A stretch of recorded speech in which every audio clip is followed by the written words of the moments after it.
Welcome back to my channel. In the previous video we have seen the use of if, else and then block. In this particular video I am going to explain about the ngFor. ngFor is used to iterate the data from an array. Array could contain the some values or it contain the objects, right? So we'll go to the Visual Studio Code and we'll see the practical example. So let's define one array. So I'll take public and then variable name, and here I'll take an array, and inside this array I'll define some name, say David, Brad and Tikloy, right? And let's save it. Now this is an array which hold three values, and how we can display on the browser. So let's go to the HTML and we'll take one div and we'll use of ngFor to iterate the data.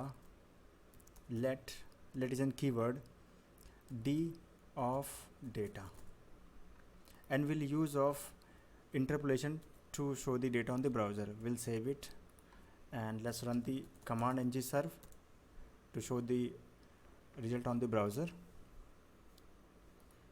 So command run successfully. Let's go to the browser and type localhost 4200 C.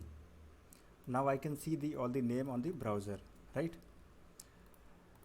So this was the array which hold the only values. Let's take the another array which contain the object. So let's take the other variable, array, I would say arr objects, right?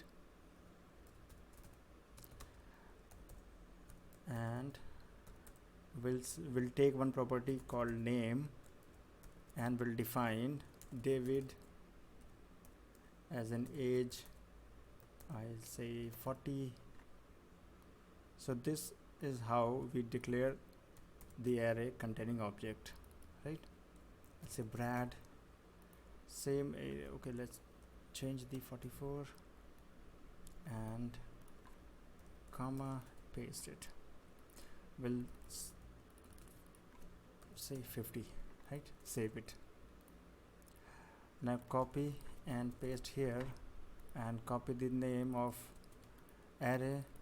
Now here interpolation will change, because in the previous there was only the name. Now it's contain the object, and object has a property name and age. Now what we should show?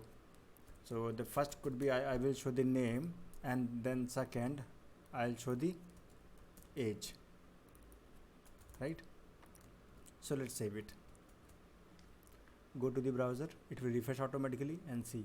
Now we are able to see the name plus age, right? So in this way you can use the ngFor very efficiently. Thank you for watching my video. If you have any question, any doubt regarding my previous video or in this current video, please mention your question in the comment box. I will be very happy to answer. And please subscribe the channel if you are new, and also share this channel with your colleagues. Thank you for watching. Thank you.